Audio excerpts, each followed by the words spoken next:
Praise మన ప్రభు అయిన యేసుక్రీస్తు అతి శ్రేష్టమైన నామాన్ని బట్టి మీ అందరికీ నా హృదయపూర్వకంగా వందనాలు తెలియజేస్తున్నాను. హల్లెలూయా, హల్లెలూయా. ప్రియ దేవుని బిడ్డలారా, బైబిల్లో ఒక భక్తుడు ఒక మాటని రాశాడు.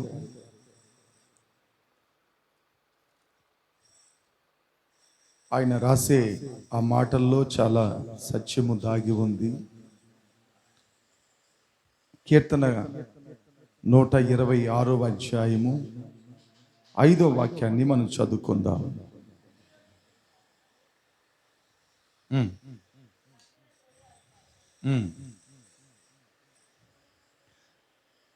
కన్నీళ్లు విడిచుచు విత్తువాడు సంతోష గానముతో పంట కోసెదరు. పిడికిడు విత్తనాలు చేతి పట్టుకొని ఏడుచుచు విత్తువాడు సంతోష గానము చేయుచు పన్నులు మోసుకొని పోవును. ఈ వాక్యంలో రాయబడినట్లుగా కన్నీళ్లతో విత్తే వాళ్ళు దేవునికి కావాలి.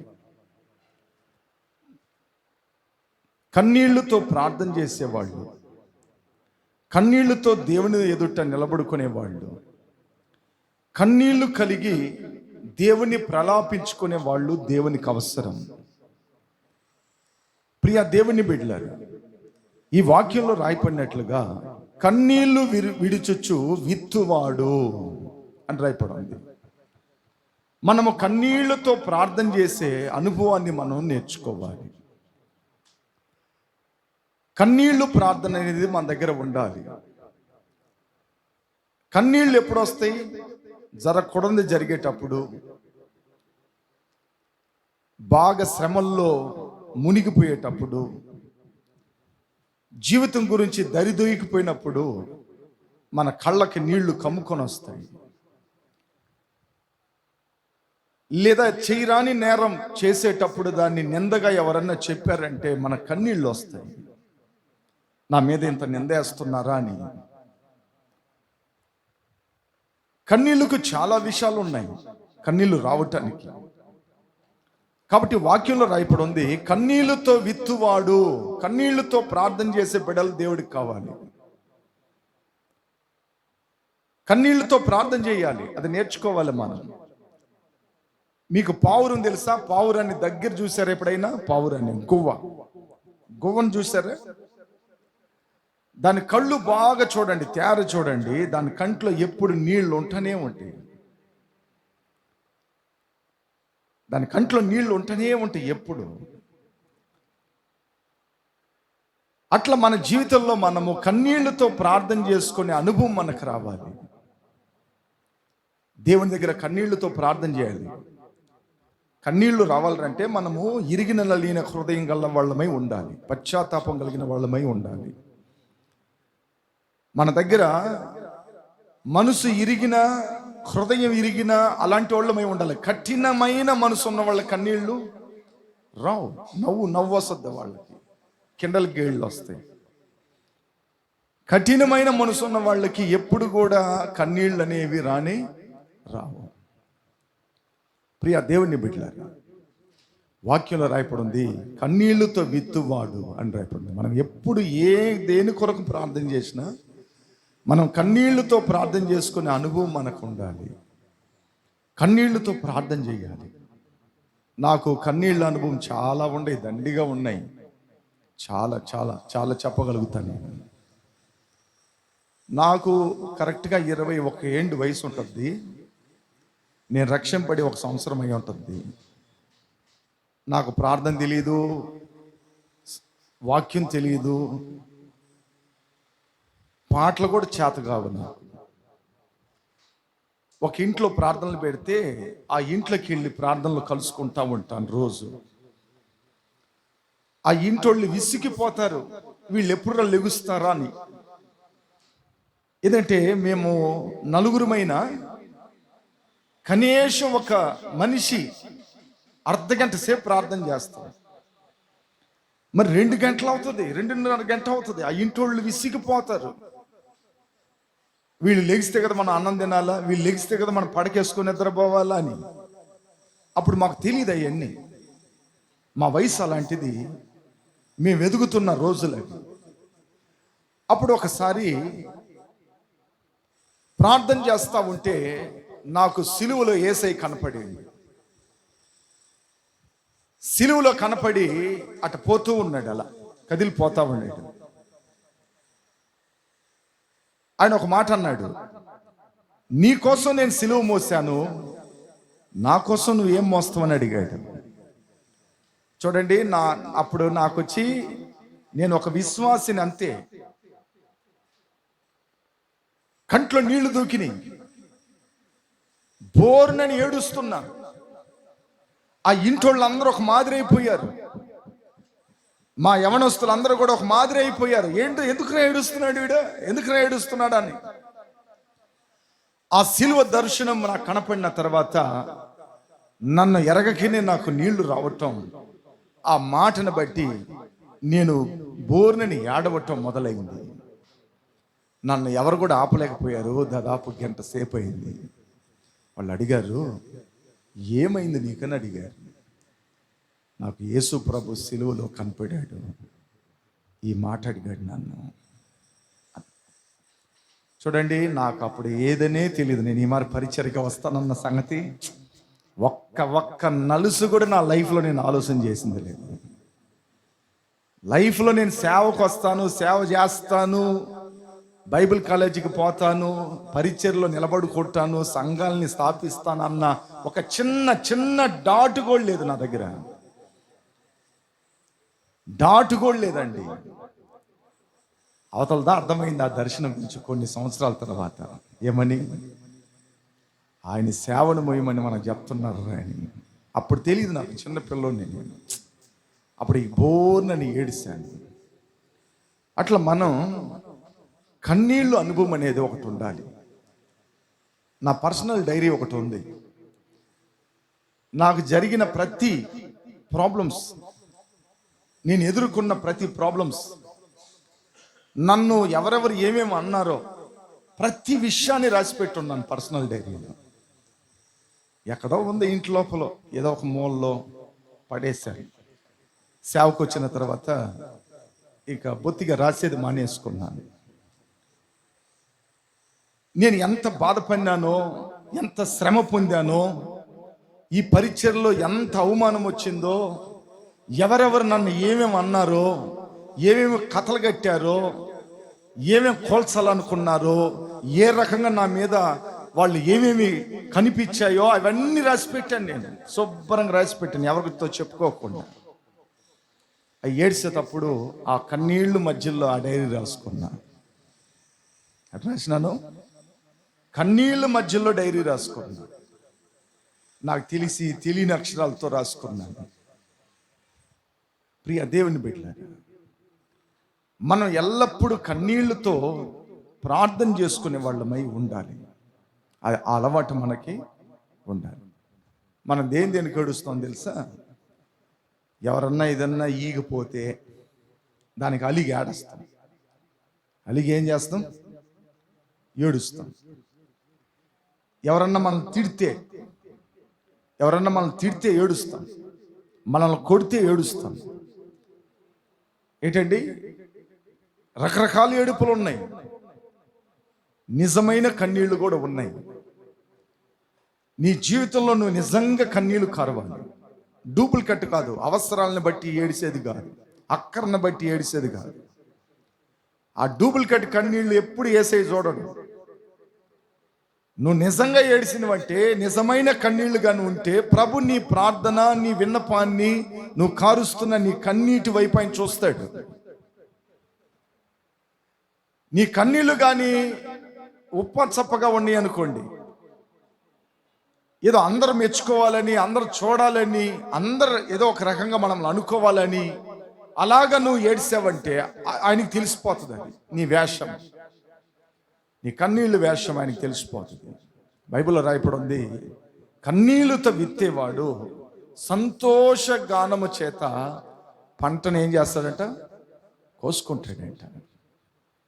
ఏ విన్నపం కొరకైతే నువ్వు ప్రార్థిస్తున్నావో కన్నీళ్లతో, నిజంగా ఆ విన్నపాన్ని దేవుడు ఆలకించి నీ జీవితంలో గొప్ప మేలు చేస్తాడు. ఆ మేలు చేసేటప్పుడు సంతోషంగా ఆ ఫలితాన్ని నువ్వు కోసుకుంటావు, ఆ ఫలాన్ని నువ్వు తీసుకుంటావు. నువ్వు దేని కొరకైతే ప్రార్థించావో, దేని కొరకైతే మొరపెట్టావో దాన్ని ప్రభు నీకు ఇచ్చేస్తాడు. ఖచ్చితంగా దేవుడు నీకు ఇచ్చేస్తాడు.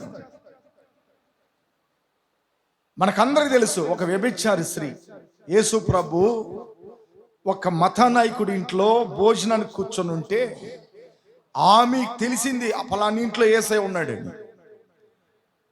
ఆమె నేరుగా పరిగెత్తుకొని ఆ ఇంట్లోపలికి వచ్చింది. శిష్యులందరూ ఆమెను చూస్తున్నారు. ఆ ఇంటికి పిలిచిల్లా ఆ ఇంటి యజమాని ఆయన చూస్తున్నాడు. ఒరే, ఈ అమ్మాయి మన ఇంటికి ఎందుకు వచ్చిందిరా? ఈ పాడు బతికేది, ఈ వ్యభిచారిది, ఇది ఊరు తిరిగేది, గాలికి తిరిగేది, ఆమె ఏంటి నా ఇంట్లో అడుగులే పెట్టడం ఏంది అని అదొక రకంగా చూస్తా ఉన్నాడు. ఆ స్త్రీ నేరుగా యేసు ప్రభు కాళ్ళ దగ్గరికి వచ్చింది. ఎక్కులు పెట్టి ఏడుస్తుంది. తన చేసిన ప్రతి తప్పు, తాను జీవించిన భయంకరమైన జీవితాన్ని, తన బతికిన బతుకును గురించి ఆలోచన చేసుకొని ఎక్కులు పెట్టి అలా ఏడుస్తూ ఆయన పాదములో కన్నీళ్లను కుమ్మరిస్తుంది. ఆ కన్నీళ్లు ఆయన కాళ్ళ మీద పడుతున్నాయి. శిష్యులందరూ ఒకవైపు చూస్తా ఉన్నారు.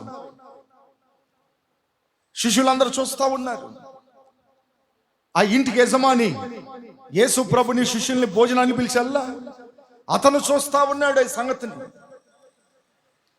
ఆ స్త్రీ కన్నీళ్లతో యేసయ్య పాదాలని తడిపింది, పశ్చాత్తాపం పడింది.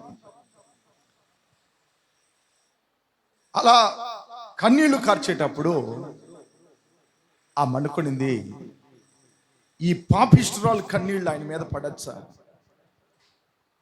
ఈ పాపిష్టురాలైన కన్నీళ్ళు ఆయన పాదాల మీద పడచ్చా? నేను ఎంత భయంకరమైన ఘోరమైన పాపిని, నేను ఎంతమంది జీవితాలను పాడు చేశాను, ఎంతమంది కడుపులు కొట్టాను, ఎంతమంది దగ్గర నేను అక్రమంగా ప్రవర్తించాను. నేను అలాంటి నా కన్నీళ్ళేంటి ఆయన మీద పడటం ఏందని చెప్పి తన ఎంటుకలు తీసుకొని శుభ్రంగా ఆ కన్నీటిని తుడుస్తా ఉంది. ద రీజన్, ఆమె కన్నీళ్లతో మునిగి పశ్చాత్తాపపడటం నా ప్రభు చూస్తా ఉన్నాడు ఆమె దగ్గర. ఆ ఇంటి యజమాని ఏమనుకున్నాడు తెలుసా? ఈమె ఆయన కాళ్ళు ఎలా దాగతాయి, ఆయన కాళ్ళు ఎలా ముట్టుకుంటుంది ఈమె?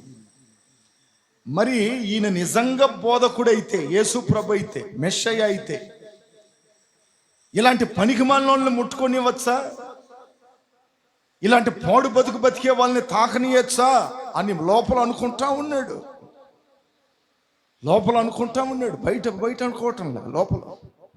యేసు ప్రభు బాగా కనిపెట్టి చూసి ఆమె దగ్గర అన్నాడు, అమ్మా, నీ పాపములు క్షమించబడిని, నువ్వు సంతోషంగా ఇంటికి వెళ్ళిపో అన్నాడు. చప్పలు కొట్టండి. హల్లెలూయా. ఆమె కన్నీళ్ళు ఆమె పాపాన్ని విమోచన కలుగు చేసింది. ఆమె కన్నీళ్ళు ఆమె పాపాన్ని శుద్ధీకరించింది. ఆమె కన్నీళ్ళు ఆమె జీవితంలో ఒక క్రొత్త మార్పును తీసుకొచ్చింది. ఆమె కన్నీళ్ళు ఆమె జీవితంలో ఒక నూతనమైన కార్యాన్ని చూడటానికై ప్రారంభించింది. మనం పశ్చాత్తాపడుతున్నామా? అలాంటి కన్నీళ్లు మనకు వస్తున్నాయా? రోజు ఏదో ఒక తప్పు చేస్తున్నాం, ఏదో ఒక మోసం, ఏదో ఒకటి.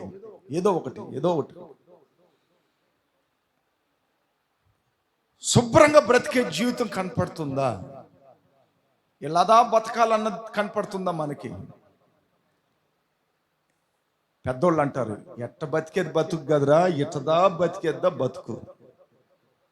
ఎట్టయినా బతికేదంటే ఎవరన్నా బతుకుతారు, అడుక్కొని తినేవాడు కూడా బతుకుతాడు. ఎట్టయినా ఎట్ట బతకాలన్నా ఇట్టదా బతకాలనేద్దా కష్టం, క్రమంతో బతికేద్దా కష్టం. దేవుని బిడ్డలారా, ఆమె కన్నీళ్లు ఆమెకు ఒక గొప్ప పాప క్షమాపణ కలుగు చేసిచ్చింది. ఆ రోజు మొదలుకొని ఆమె ఇంకెన్నడూ అలాంటి పాడు పనులకు పోకుండా శుభ్రంగా దేవుని నమ్ముకొని ప్రార్థన చేసుకుంటూ ఆయన వెంబడించడం మొదలుపెట్టింది. చప్పట్లు కొట్టండి. హల్లెలూయా, హల్లెలూయా. కాబట్టి మన కన్నీళ్లు కార్చేటప్పుడే, పశ్చాత్తాపంతో నిజంగా కన్నీళ్లు కార్చేటప్పుడే దేవుని కార్యాలు మనం చూడగలుగుతాం. దేవుని కార్యాలు మనం చూడగలుగుతాం. ఎవరో ఏదో అన్నారని, ఎవరో ఏదో నన్ను తిట్టారని, ఎవరో ఏదో నాకు పెట్టలేదని, ఎవరో నాతో మాట్లాడలేదని మనం ఏడిస్తే ఆ ఏడుపు వ్యర్థం. ఆ ఏడుపు వ్యర్థం. బైబిల్లో రాయబడి ఉంది, యేసు ప్రభు శిలువను మోసుకొని పోతా ఉండేటప్పుడు యెరూషలేము కుమార్తెలందరూ అక్కడ నిలబడుకొని ఆయన తల మీద మొల కిరీటం, ఒకే ఒక మొలకు ఒక బట్ట కట్టుకొని వీపంతా దున్నబడిన వాడై, రక్త దావరణ గల్లవాడై, రక్త రూపం గల్లవాడై, ఆ నడి ఎండకి కాళ్ళకు చొప్పులు లేకుండా ఆ సిలువను మోసుకుంటూ పోతూ ఉంటే యెరూషలేము కుమార్తెలంతా రొమ్ములు బాదుకుంటా, అయ్యో ఇది ఏంటి ఘోరం, ఇది ఏంటి ఘోరం, ఇంత మంచి పరిశుద్ధుడికి, ఇంత మంచి నీతిమంతుడికి ఇలాంటి శిక్షలా అని రొమ్ములు బాదుకొని ఏడుస్తా ఉంటే నా యేసు ప్రభు వాళ్ళ వైపు చూశాడు. యెరూషలేము కుమార్తెల్లారా, యెరూషలేము కుమార్తెల్లారా, నా కొరకు ఏడవబాకండి, ఏడవలసింది మీ బతుకుల కొరకు, మీ పిల్లల కొరకు అన్నాడు. మీ కొరకు ఏడ్చుకోండి. మొదటగా నేను సిలువ వేస్తారా, ఏదో చంపేసినానని వాళ్ళు అనుకుంటారా? నేను మూడో రోజు నా తండ్రి చెప్పినట్లుగా మూడో రోజు నేను పునరుద్ధానుడు అవుతాను, సజీవుడిని అవుతాను. నేను సజీవుడిగా లెగుస్తా పైకి నేను. కాబట్టి నా కొరకు మీరు ఏడవలసిన అవసరం లేదు. ఈ సిలువ మరణము, ఈ ఘోరమంతా ఎవరి కోసం అంటే మీకు విమోచన కలుగు చేసేదాని కొరకు, మిమ్మల్ని పాపం నుంచి కాపాడేదాని కొరకు, మీకు పరలోకములో ఒక స్థానాన్ని ఇచ్చేదాని కొరకై నేను క్రయధనముగా, నేను గొర్రె పిల్లగా ఈ లోకానికి నేను వచ్చి ఇలాగ శ్రమ పొందాలని ప్రవక్తల ముందు రాశారు. కాబట్టి మీరు ఏడవబక్కండి. ఏడవాలనుకుంటే మీకోసం ఏడుసుకోండి. రోజు ఏమేం తప్పు చేస్తున్నావో, రోజు ఎలాంటి జీవితం జీవిస్తున్నావో, రోజు నీ బ్రతికి ఎలాగుందో నీ కొరకు ఏడ్చుకో. రెండేది మీ పిల్లల కోసం ఏడ్చుకో అన్నాడు. అప్పుడు మనం యేసయ్య అంటాడు, ఎవరి కోసం ఏడవాలంట? మన కోసం. మన కోసం మనం ఏడవాలి. మనం అనుకోవాలి, ఈ చెయ్యి ఎంతమందిని కొట్టిందో, ఈ చెయ్యి ఎంతమంది కాపురాలు తీసేసిందో, ఈ చెయ్యి ఎంతమంది అన్నాన్ని బీక్కొనిందో, ఎంతమంది కడుపులు కొట్టిందో, ఈ చెయ్యి ఎంతమందికి మోసం చేసిందో అని ఈ చేతుల గురించి అనుకొని ఆడవాలి. ఈ నోరు ఎంతమందిని విరోధం చేసిందో, ఈ నోరు ఎంతమందిని చంపిందో, ఈ నోరు ఎంతమందిని బాధ పెట్టిందో, ఈ నోరు ఎంతమందికి కీడు చేసిందో అని నోటిని గురించి అనుకుని ఆడవాలి. ఎందుకంటే ఎవరో అన్న మాటలకి ఎంతమంది చనిపోయి ఉన్నారు. భర్త తిట్టిందని భార్య ఏదో అన్నదని భర్త చనిపోవడం లేదా? అత్త తిట్టిందని కోడలు తిట్టిందని అత్త చనిపోలే. ఈ నోరు మంచిదా చెడ్డది? ఈ నోరు మంచిదా చెడ్డది? అప్పుడు ఈ నోరు ఎంత తప్పు చేసిందని ఈ నోటి గురించి మనం బాధపడి ఆడవాలి. అయ్యా, నా నోరు అపవిత్రమయ్యా, నా నోరు మంచిది కాదు నాయన, నా నోరు మంచిది కాదు ప్రభువా అని ఆడవాలి, నా నోటి గురించి ఆడవాలి. మూర్ఖమైన మాటలు వస్తున్నాయి అయ్యా, నాకు తెలివి తక్కువ మాటలు మాట్లాడుతున్నానయ్యా, ప్రయోజనమైన మాటలు లేవు నాయన నా దగ్గర. అట్లనే నోటి గురించి ఏడ్చుకోవాలి. బైబిల్లో మీకు అందరికి యెషయా తెలుసు కదా, సింహాసనం మీద దేవుని చూడగానే అయ్యో నేను అపవిత్రమైన పెదవుల గల్లవాడిని అన్నాడు. ఒక సేవకుడు ఏంటి అపవిత్ర పెదాలు అనటం ఏంటి? ఆ అపవిత్ర పెదాల్ని నిప్పు కొరువు వచ్చి కాల్చి పవిత్రం చేసింది దేవుని సన్నిధిలో నుంచి. అప్పుడు నోరు కూడా చాలా డేంజర్. కాబట్టి అందువల్ల యేసయ్య అన్నాడు, మీకోసం ఏడుసుకోండి, నా కోసం ఏడవబాకండి. ఈ గుడ్ ఫ్రైడే వస్తుందా, ఇప్పుడు ఈస్టర్ వస్తుందా, అందరూ తెగ ఏడిచేస్తారు. ఈ 40 రోజులు ఇక ఎప్పుడు రావు, ఇక ఏప్రిల్ నుంచి ఇంక ఏడవరు వాళ్ళు. ఇప్పుడు వస్తుంది వాళ్ళకి అన్ని ఏడుపులు. కొందరు ఏడిసే వాళ్ళు ఉన్నారండి నాకు తెలిసి. ఒక ఆమె యేసుప్రభు చనిపోయిందంటయ్యా అని ఏడిసింది. ఆమెకు వాక్యం తెలియదు, ఏడుస్తుంది. నాకు వాక్యం తెలిసి నేను ఏడవదా. నా దేవుడు ఎవరు?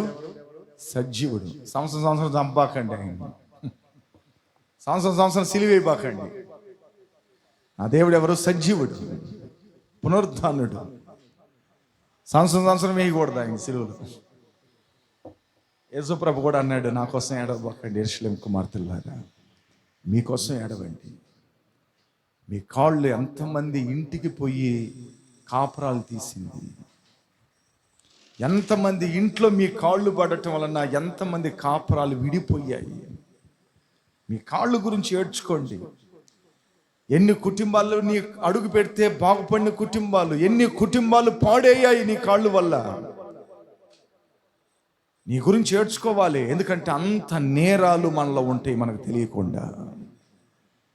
అన్ని తప్పులు మన దగ్గర ఉంటాయి, అన్ని కార్యాలు మన దగ్గర ఉంటాయి. మనల్ని గురించి మనం ఏడుసుకోమంటున్నాడు యేసయ్య. అందువల్ల దావీదు అంటాడు, అయ్యా నేను పాపిని నాయనా, అయ్యా నేను ఘోరమైన పాపిని అయ్యా అని దావీదు కుమిలి ఏడుస్తాడు దేవుని సన్నిధిలో. తన పాపాన్ని పశ్చాత్తాపడి కన్నీళ్లతో ఒప్పుకుంటాడు దావీదు. అట్లా మనం కన్నీళ్లతో ప్రార్థన చేసుకున్నామంటే సంతోషము చేత మనం ఏం చేస్తామంట? పంట కోస్తామంట. కన్నీళ్లతో మనం విత్తేది నేర్చుకోవాలి, ప్రార్థన చేసేది నేర్చుకోవాలి. డూప్లికేట్ కన్నీళ్ళు వద్దు. ఒకసారి ఒక పిల్లోడు ఫస్ట్ కోడాలు వచ్చి అడిగింది, అత్త ఏంది ఏడుస్తున్నావు నువ్వు? నీకు తెలియదు గమ్ముడుగుండుమే, నా బాధ నాదే అంటుంది. వాళ్ళ కొడుకు వచ్చాడు, అమ్మా ఎందుకు ఇందాక నుండి ఏడుస్తావన్నావు నువ్వు? అసలుకి ఏడుపాడు అంటాడు. రేయ్ నీకు తెలియదు, పోరా నువ్వా, ఆఫీస్కి పోరా నువ్వా అంటాడు. ఇక మనవడు వచ్చాడు, అవ్వా ఎందుకు ఏడుస్తున్నావు? నాయన ముక్కుపొడి డబ్బా కనపడలేదురా. ఎందుకు ఏడుస్తుందంట? ముక్కుపొడి డబ్బా కనపడలేదంట. అంటే పొడి వేసుకోలేకపోతే ఉండలేదా ఆమె, ఏడుస్తుంది. అట్లా తాగుబోతోళ్ళు ఎంతమంది ఏడుస్తున్నారు తెలుసా? ఇంట్లో మేమే డబ్బులు ఇమని. పనికి మాలిన బతుకు అది. మంచి బతుకండి అది. ఇంట్లో ఉండే ఇన్ని తాకట్లు పెట్టుకునేది, వాళ్ళ వీళ్ళని అప్పడుకొని. మనోళ్ళు ఒక మాట అంటారు, ఇంగ్లీష్ సారాయి తాగకపోతే ఏ రా బతుకంటారు. ఇంగ్లీష్ సారాయి ఏంటంటే పనికి మాలిన ఏడుపులు, అవి అడగకూడదు మనం. నీ అంతరంగముల నుండి ప్రయోజనకరమైనవి, నీ అంతరంగంలో నుంచి ఉపయోగకరమైనవి, అవసరమైనవి, వాటి కొరకు మనం దేవుని దగ్గర వేడవాలి, వాటి కొరకు దేవుని దగ్గర ప్రలాపించాలి మనం.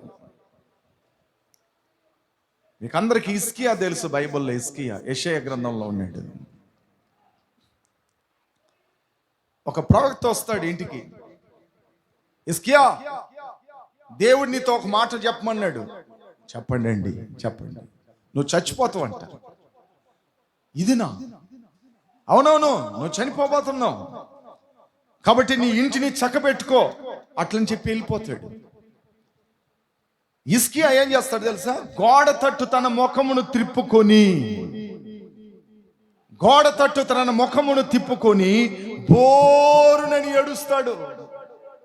దేవా, నేను ఎంత నీతిగా ఉన్నాను, ఎంత పరిశుభ్రంగా ఉన్నాను, నీ చిత్తాన్ని ఎలాగ జరిగించాను, ప్రతిదీ న్యాయంగా నడుచుకుంటేనే.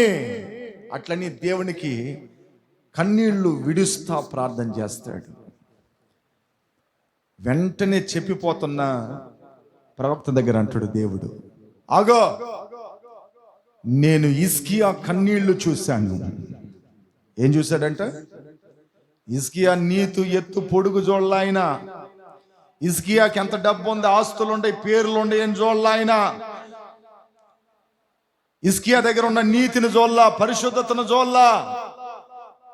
హిజ్కియా దగ్గర చూసింది ఏంటంటే కన్నీళ్లు. బైబిల్లో రాయబడుతుంది, ప్రవక్త దగ్గర దేవుడు అంటాడు, ఇదిగో నేను హిజ్కియా కన్నీళ్లు చూశాను అంటాడు. నువ్వు వెళ్ళి హిజ్కియా దగ్గర చెప్పు, ఇంకొక 15 సంవత్సరాలు నువ్వు ఆయుష్కులాన్ని పెట్టుకొని బతుకుతావని చెప్పు అన్నాడు. చప్పలు కొట్టండి. హల్లెలూయా. నీ కన్నీళ్లు ప్రార్థన నీ మరణాన్ని కూడా తోసి పెడుతుంది. నీకొస్తున్న అపాయంలో నుంచి నిన్ను విడిపించగలుగుతుంది. నీ కన్నీళ్లు ప్రార్థన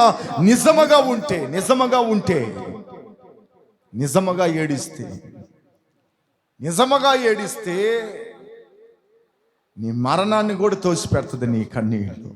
అంత శక్తి కలిగింది కన్నీళ్లు. ప్రకటన గ్రంథంలో ఉంటుంది, నీ కన్నీళ్లు నా బుగ్గిళ్ళలో ఉండయని ఉంటుంది. உன்னோட கண்ணீர் இன் திருப்தியில இருக்கு அப்படின்னு போட்டிருக்கும் వేదத்துல.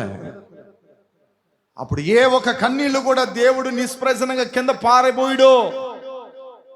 ఆయన బుగ్గిళ్ళలో పెట్టుకుంటాడు నీ కన్నీటిని. నా బిడ్డ ప్రార్థన చేస్తాను.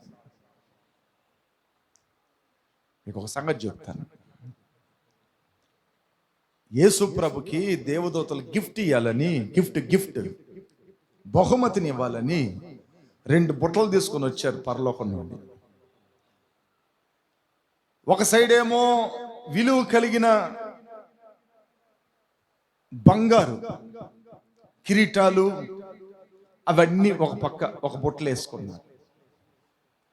ఒక పక్క ఏమో వైడేరాలు, రత్నాలు, ముత్యాలు, విలువ కలిగిన వస్తువులు ఒక బుట్టలు వేసుకున్నారు.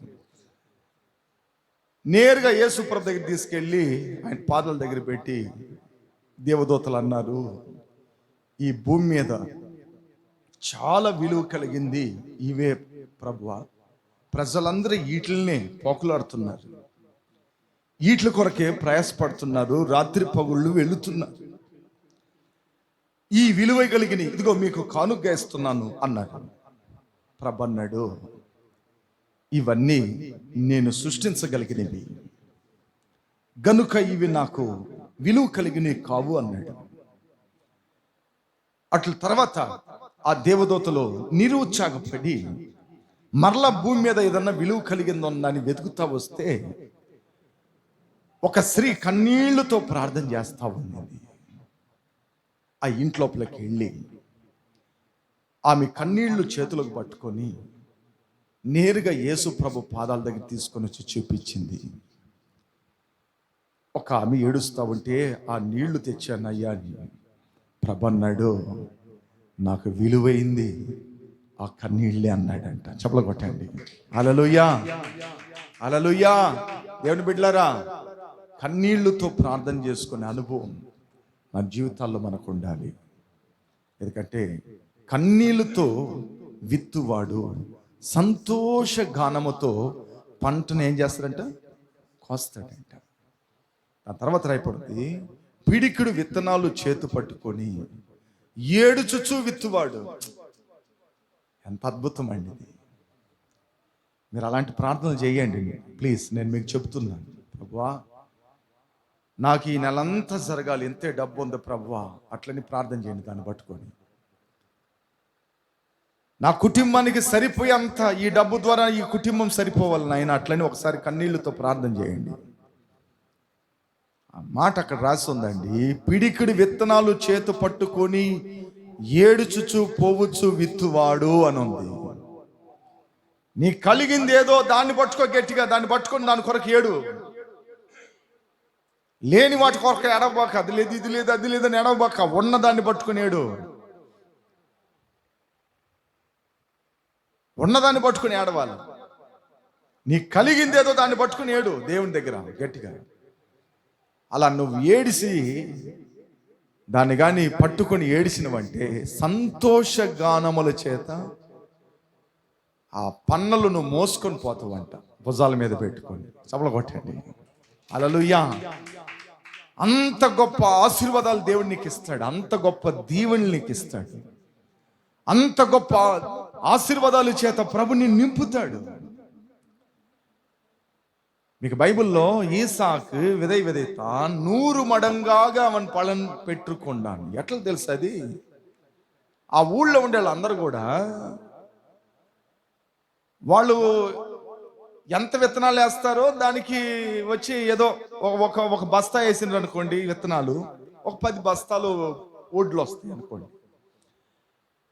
అయితే ఈసాకు విత్తిన విత్తనాల్లో ఒక్క బస్తా వేసినట్టే 100 బస్తాల నిండా బియ్యం వస్తాయి. చపల పట్టండి. అదిదా దేవుని ఆశీర్వాదం. ఏదంటే ఈసాకు విత్తేటప్పుడు కన్నీళ్లతో విత్తుతాడు. మీకు అందరికీ రెప్కా వచ్చేటప్పుడు 40 ఏండ్లు వయసు అవి. 40 ఏండ్ల వయసులో పెళ్లి చేసుకున్నాడు. ఎవరు? ఈసాకు. ఈ రోజుల్లో అమ్మారు ఉన్నారు ఎవరన్నా చెప్పండి. ఏంటంటే 10th క్లాస్ చదివేది ఆలస్యం, అప్పుడే సెటప్లు రెడీ అయిపోతున్నారు. 10th క్లాస్లోనే రెడీ అయిపోతున్నారండి, ఆడపిల్ల అయినా మగపిల్లోళ్ళు అయినా. ఒక 9th స్టాండర్డ్ 8th స్టాండర్డ్ వస్తేనే ఒక సెటప్ రెడీ అయిపోతుంది. అది ఎట్టదా రెడీ అవుతుందో మనకు అర్థం కావట్లేదు. నేను అక్కడక్కడ చూస్తున్నాను కాబట్టి చెబుతున్నాను నేను మీకు. అప్పుడు వాక్యంలో రాయపడినట్లుగా ఈసాకు 40 ఏండ్ల వయసు, అంతవరకు తన యవనాన్ని కాపాడుకుంటూ ఎక్కడ కాలు జారకుండా పవిత్రంగా నీతిగా దేవుని దగ్గర బైబిల్ చదువుకుంటా ఉండిండు. మీరు బైబిల్లో చదివితే అతని వాక్యమును ధ్యానిస్తూ ఉండేటప్పుడు రెప్కా వచ్చింది. రాగానే వాళ్ళ అమ్మ సమాధి దగ్గర ఏం చేస్తున్నాయంట? ఏడుస్తా ఉండిందంట. అప్పుడు చూడండి, ఈసాకు కన్నీళ్లతోనే ఉండటం అలవాటు ఉంది. ఈసాకు కన్నీళ్లతో ఉండే అలవాట ఉంది. అందువల్లే కన్నీళ్లతో ఉండే అలవాటు ఉంది కాబట్టి ఆయన విత్తితే అది 100 అంతల ఫలాన్ని ఇస్తుందంట. అప్పుడు మనం కూడా మన దగ్గర కలిగిన దాన్ని మనం పట్టుకొని విత్తినమంటే 100 అంతల ఫలాన్ని దేవుడు మనకి దయచేస్తాడు. మనం అట్ట ప్రార్థన చేయాలి. అటు దేవుడు అలాంటి కార్యాలు చేస్తాడు. నీళ్లను ద్రాక్షరసంగా మారవలేదా? 5 రొట్టెలు 2 చేపల్ని 5,000 మంది పెట్టలేదా? 12 గంపలు మిగిలేటట్లుగా చేయలేదా? ఏంటండి, మన దేవుడు అద్భుతంగా మారుస్తాడు. దాన్ని మనం ప్రార్థన చేయాలి. మేము కూడా ఒకసారి ఎప్పుడో ఏదో ఒక సిచ్యువేషన్ నాకు సరి గుర్తు రావట్లేదు, నేను అన్ని మర్చిపోతా ఉన్నాను. ఇది అందరికి సరిపోదు అట్లని నేను అనుకొని ఉన్నాను. ప్రార్థన చేశామనుకుంటా ఆ టైంలో, ప్రభువా ఇది అందరికి సరిపోయేటట్లు చెయ్యయ్యా అని. ప్రజలను చూస్తే సరిపోదన్నది మా గుండెల్లో ఉనింది. అట్ల తర్వాత మేము ప్రార్థన చేస్తే ఎక్స్ట్రా 2 తట్లు మిగిలింది. ఆమేన్, హల్లెలూయా. అంటే దేవుడు మార్చేస్తాడు దాన్ని ఎలాగైనా. అట్లా మనం ఏది మన దగ్గర ఉందో దాన్ని పట్టుకుని ఏడిచి దేవుని దగ్గర మనం ప్రార్థన చేసేటప్పుడు దేవుడు ఏం చేస్తాడు? మనకి సహాయము చేస్తాడు. అప్పుడు మనం ఏది చేసినా కన్నీళ్లతో ప్రార్థన చేసుకున్న అనుభవం మనకు ఉండిందంటే ప్రతి ఆశీర్వాదాన్ని మనం దేవుని దగ్గర పొందుకోగలుగుతాం. హల్లెలూయా. బాగా గమనించండి దేవుని బిడ్డలారా, యేసు ప్రభువే కన్నీళ్లు కార్చాడు. నువ్వు నేను ఎంత మాత్రం? యేసయ్య కన్నీళ్లు కార్చాడు. పలసార్లు కార్చాడు ఆయన, పల సందర్భాల్లో కార్చాడు ఆయన. దేవుడు ఎందుకు కన్నీళ్లు గారవాలా? ఆయనకేం తక్కువైందా? ఆయనకి ఏదైనా రోగం వచ్చిందా? ఆయనకి ఏదైనా శ్రమ వచ్చిందా? ఆయన ఏమన్నా కొట్టారు ఆయన్నే? ఏంటండి, ఆయన అంటాడు, ఆయన ఖైదీ చేసేటప్పుడు అంటాడు, నేను గాని తండ్రిని వేడుకుంటే మీరు ఎంతమందిరా ఉంటారా? ఒక 50 మంది ఉంటారా? 5,000 సైన్య సమూహము పై నుంచి దేవదూతలు వస్తారు కత్తులు పెట్టుకొని మిమ్మల్ని చంపేదానికి. నేను గాని తండ్రిని వేడుకుంటే, అప్పుడు చూడండి, ఆయనకి ఏది తక్కువలే. మరి ఎందుకు ఏడిశాడు? ఆయన చెమట రక్తంగా మారిందంట. ఆయన కన్నీళ్లతో గెత్సేమనే తోటలో ప్రార్థన చేశాడంట. యెరూషలేమును చూసి ఏడిశాడు. లాజరు సమాధి దగ్గరికి వెళ్ళి ఏడిశాడు. ఇట్లా ఒక్కొక్క దిక్కున యేసు ప్రభు కన్నీళ్లతో ఎందుకు ఏడిశాడు తెలుసా? ఆయన ఏడిసిందల్లా మన కొరకే, మన జీవితాలు బాగుపడేదాని కొరకే. ఆయన కోసం ఏడుచుకోలేదు, ఆయన మన కోసం ఏడిశాడు. మన కొరకు ఆయన కన్నీళ్లు కార్చాడు. మరి నువ్వు నేను కారుస్తున్నామా? మన కొరకు మనం కార్చుకుంటున్నామా అన్నది అవసరం. కాబట్టి మనం ఏది దేవుణ్ణి అడిగినా కన్నీళ్లతో అడుక్కున్నామంటే, కన్నీళ్లతో మనం విన్నపాలు చెప్పుకుంటే, కన్నీళ్లతో దేవుని బతిని అడుక్కుంటే ఆయన ఖచ్చితంగా అది మనకి దయచేస్తాడు. అందరు తలలోంచి ప్రార్థన చేద్దాం. అందరం తలలోంచి ప్రార్థన చేద్దాం. అందరు తలలోంచండి, దేవుని సన్నిధిలో ప్రార్థన చేయండి. అందరి తలలోంచి ప్రార్థన చేయండి. ప్రభువా, నాకు ప్రార్థన నేర్పించు నాయన, కన్నీళ్లతో ప్రార్థన చేసుకునే అనుభవం నాకు నేర్పించయ్యా అని మనం దేవుడిని అడుగుదాం. అందరం అడుగుదాం. అందరం అడుగుదాం. మన దేవుడిని అడుగుదాం. కన్నీటిలో ఎలలో నే కృంగిన వేళలలో, కన్నీటిలో ఎలలో నే కృంగిన వేళలలో, నింగిని చీల్చి వర్షము పంపి నింపెను నా హృదయం. యేసు నింపెను నా హృదయం. కన్నీటిలో ఎలలో నే కృంగిన వేళలలో, కన్నీటిలో ఎలలో నే కృంగిన వేళలలో, నింగిని చీల్చి వర్షము పంపి నింపెను నా హృదయం. యేసు నింపెను నా హృదయం. కృపలను తలంచుచు, కృపలను తలంచుచు ఆయుష్కాలమంతా ప్రభుని కృతజ్ఞతతో స్తుతింతున్. ఆయుష్కాలమంతా ప్రభుని కృతజ్ఞతతో స్తుతింతున్. అవును ప్రభువా, ఇస్కి అలాగా కన్నీళ్లతో ప్రార్థన చేసుకున్న అనుభవం నాకు నేర్పించు. మీరు గెత్సేమనే తోటలో ఎలాగ కన్నీళ్లతో ప్రార్థన చేశారో నాకు నేర్పి అయ్యా. యెరూషలేమును చూసి ఎలాగ ఏడ్చారో అలాంటి కన్నీళ్లు నాకు నేర్పించు నాయన. విరిగిన నలిన హృదయంతో నేను కన్నీళ్లతో ప్రార్థన చేసుకున్న అనుభవం నాకు నేర్పించయ్యా. ఎన్నో వేళ్ల మంది నశించిపోతున్నారు, ఎంతో మంది చీకట్లో ఉంటున్నారు, ఎంతో మంది పాతాళానికి వెళ్తున్నారయ్యా. అలాంటి ప్రజల కొరకు నీ సన్నిధిలో నీ పాదములో కూర్చొని గోజారుకొని కన్నీళ్లతో నేను ప్రార్థన చేసుకునే అనుభవం నాకు అయ్యా. అలాంటి అనుభవం నాకు నేర్పించు నాయన. కన్నీళ్లతో విత్తేది నాకు నేర్పించయ్యా. కన్నీళ్లతో నేను పట్టుకొని ప్రభువా గోజారుకునేది నాకు నేర్పించయ్యా అని దేవుణ్ణి అడగండి.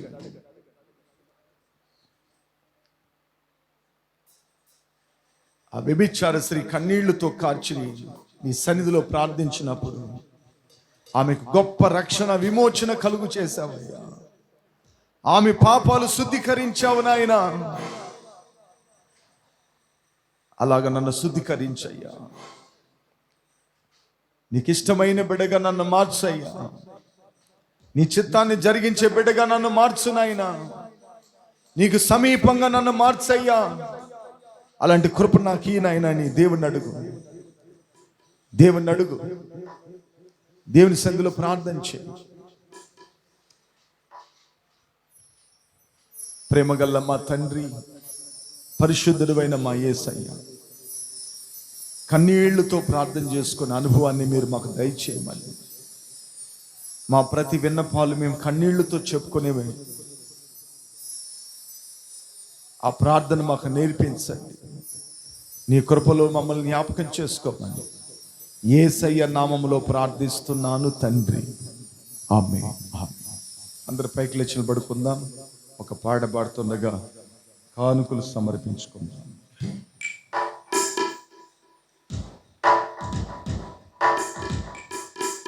ఒరే సౌండ్ దగ్గర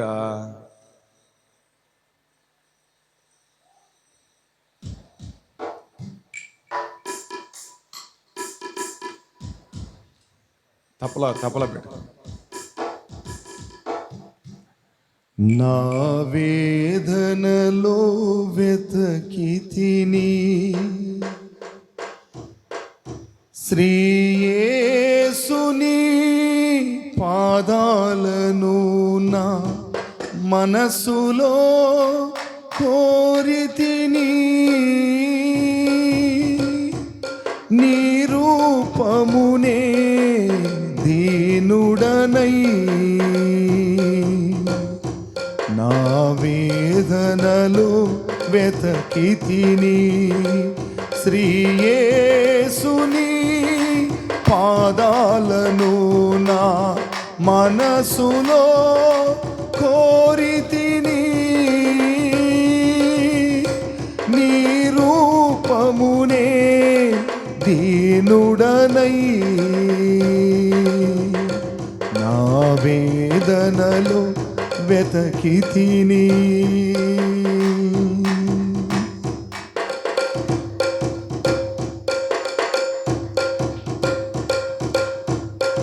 ఏకుజాములో విలపించి తిని, నా పాపములో వ్యసనములో, ఏకుజాములో విలపించి తిని, నా పాపములో వ్యసనములో, ఓదార్చుము విసునందక నీ కృపలో నా ప్రభువా, ఓదార్చుము విసునందక నీ కృపలో నా ప్రభువా, నా వేదనలో వెతకి తిని శ్రీ యేసుని పాదాలను నా మనసులో కోరి తిని, నీ రూపమునే దీనుడనై నా వేదనలో వెతకి తిని. మన తల్లంచుతాం. అంతకు ముందుగా సంఘ ప్రకటనలు. రేపు ఉదయకాలం మనం 8 గంటలకి మనకి పరిశుద్ధ ఆరాధన ఉంటుంది. అదేవిధంగా సాయంత్రం మనకి తమిళ ఆరాధన ఉంటుంది. జ్ఞాపకం పెట్టుకోండి. 6:30కి తమిళ ఆరాధన ఉంటుంది. ఎప్పుటాల వాడుకు చొప్పున ప్రతి ప్రార్థనలు జరుగుతూ వస్తాయి. జ్ఞాపకం పెట్టుకోవాలని కోరుకుంటున్నాను. మన తల్లోంచి ప్రార్థన చేద్దాం. మహాపరిశుద్ధుడైన మా తండ్రి, మీ ఘనమైన నామాన్ని బట్టి మీకు స్తోత్రాలు. ఈ ఉపవాస ప్రార్థనలో మేము నేర్చుకున్న మీ మాటలను బట్టి అలాగ మా జీవితంలో మేము ప్రభువు ప్రతినిత్యము గువ్వలాంటి కళ్ళు గల్లవారంగా కన్నీళ్ళు మధ్యలో మేము ప్రార్థించి చూసుకుని ఆ భాగ్యాన్ని మీరు మాకు ప్రసాదించండి అయ్యా. ప్రతి విన్నపాన్ని మేము కన్నీళ్లతో చేసుకునే భాగ్యాన్ని ఇవ్వండి. అన్నాళ్ళు కన్నీళ్లతో ప్రార్థించడం వలన సమయాల్ని దేవుడు మీరు ఇచ్చారయ్యా. అలాగ మేము కూడా కన్నీళ్లతో ప్రతి ప్రార్థనలు ముందు కొనసాగే కృప మాకు దయచేయండి. మీరు ఎలాగ గెత్సేమనే తోటలో ప్రార్థించారు, అలాంటి కన్నీటి ప్రార్థన మాకు నేర్పించండి ప్రభువా. ఈ ప్రార్థనకు వచ్చిన ప్రతి బిడ్డ వారి కుటుంబాలను మీరు ఆశీర్వదించండి. వారి గొప్ప మేలు చేయండి అయ్యా. వారు వేసిన కానుకలు దీవించండి. రేపటి దినాన్ని జరుగుతున్న పరిశుద్ధ ఆరాధనని, సాయంత్రం జరుగుతున్న సర్వీస్ని మీరు ఆశీర్వదించండి. గొప్పైన మేళ్ళు, అద్భుతాలు ప్రభువా మీరు మా జీవితంలో జరిగించమని ప్రార్థన చేస్తున్నాను. కృప వెంబడి కృపలో జ్ఞాపకం చేసుకోండి. సంఘానికి వస్తున్న ప్రతి బిడ్డలు వారి వారి కుటుంబాలను జ్ఞాపకం చేసుకోమని ప్రార్థిస్తున్నారు. రేపటి దినాన ప్రతి బిడ్డని ప్రార్థన కలుసుకునే భాగ్యాన్ని ప్రసాదించండి అయ్యా. అదేవిధంగా సహోదరు రాజాన్ని బట్టి ప్రభా బిడ్డ వివాహ విషయాల్లో కూడా మీరు సహాయం చేయండి. డానియల్ గారిని బట్టి ప్రార్థిస్తున్నాను. అనారోగ్యంగా ఉంటుండగా ఆయనకి మంచి ఆరోగ్యాన్ని, బలాన్ని, శక్తిని దయచేయండి. అదేవిధంగా సంఘానికి వస్తున్న ప్రతి ఎవరెవరు బలహీనులుగా ఉన్నారో వారందరికీ మంచి ఆరోగ్యాలు ప్రసాదించమని, వారికి మీరు తోడుగా ఉండమని, గొప్పైన మేళ్ళు, అద్భుతాలు మీరు చేయమని నజరుడైన యేసుక్రీస్తు నామంలో ప్రార్థిస్తున్నాను తండ్రి, ఆమేన్. నా ప్రాణమా యెహోవాను స్తుతించుము, నా అంతరంగ సమస్తమైన పరిశుద్ధ నామమును స్తుతించుము. నా ప్రాణమా యెహోవాను స్తుతించుము, ఆయన చేసిన ఉపకారములను దేనిని మరవకము. ఆమేన్. మన తండ్రి అయిన దేవుని ప్రేమ, మన ప్రభు అయిన యేసుక్రీస్తు కృప, పరిశుద్ధాత్ముని అన్యోన్య సహవాసం మనతో కూడా పరిశుద్ధులతో కూడా సదాకాలము తోడై ఉండును గాక. Amen. Hallelujah, hallelujah. Praise Lord. మీకు అందరికి వందనాలు. Praise lord.